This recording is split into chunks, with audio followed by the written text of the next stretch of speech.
All right, guys, we got a Mini Cooper here, 2008, 9, 10, doesn't matter. No start. I checked the spark plug, so I pulled out the spark plugs. I'm going to show you the plugs. So I checked the spark. It got spark. To remove the coils, you have to lift up, just like a BMW. You got to lift this up. So pretty much, I'll show you that once it's completed.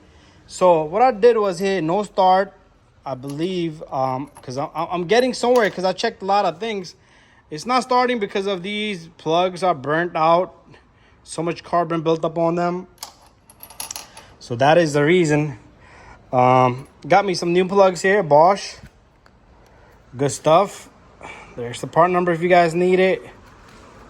And what we're gonna do is we're gonna take these out. I'm gonna show you guys. Make sure the gapping is good. I'm gonna show you guys how to put this plug in there. So you gently just take this little guy and you put it in there slowly. So I'm gonna get the rest of the plugs out.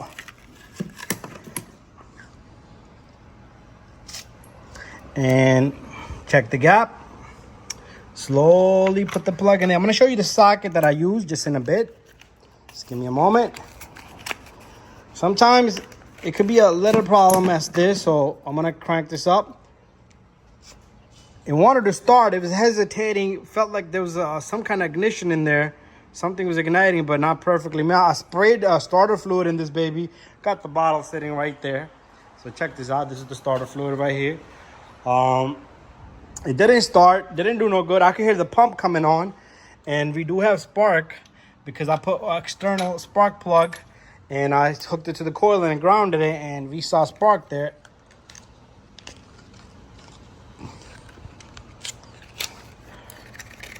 Taking out this last plug, working with the one hand here. So there you go. You always want to match the length of the plug also. You don't want to put it longer. If it was a shorter plug, that will damage your engine. So here's the socket that I use. Got this from a Snap-on. It's a 14 millimeter, 12 point, and it says 14 right there. And then it got numbers on it, S9714MK, USA. If you want to find that from Snap-on, any 14 will work. We're going to tighten up the plugs.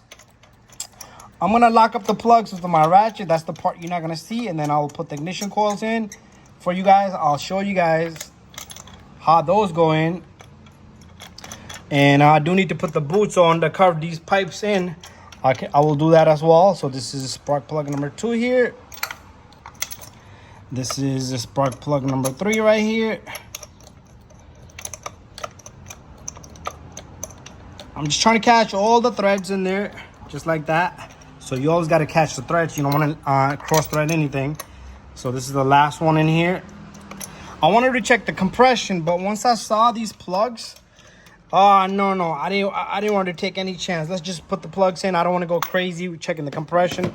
I could do that later on. So let me lock up all the plugs and then we'll put the ignition coils in together.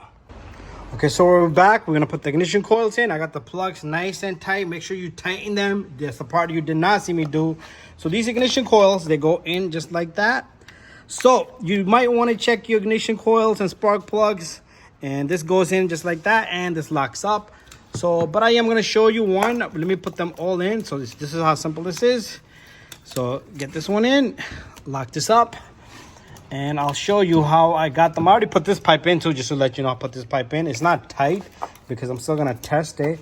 And this goes in just like that. And here's my last one. It goes in just like that, and it locks right in. So this one's not locked in. There you go. So to remove this, all you do is you put this, pull this baby up. It's gonna push the connector off for you, but if it doesn't, you're gonna have to pull on it because these supposed to like aftermarket. So you see how I pushed it back out, but sometimes you use aftermarket ignition coils, they don't work out. So make sure it's in, nice and safe. Let's go and give it a crank. Give me a moment. Let me take a break.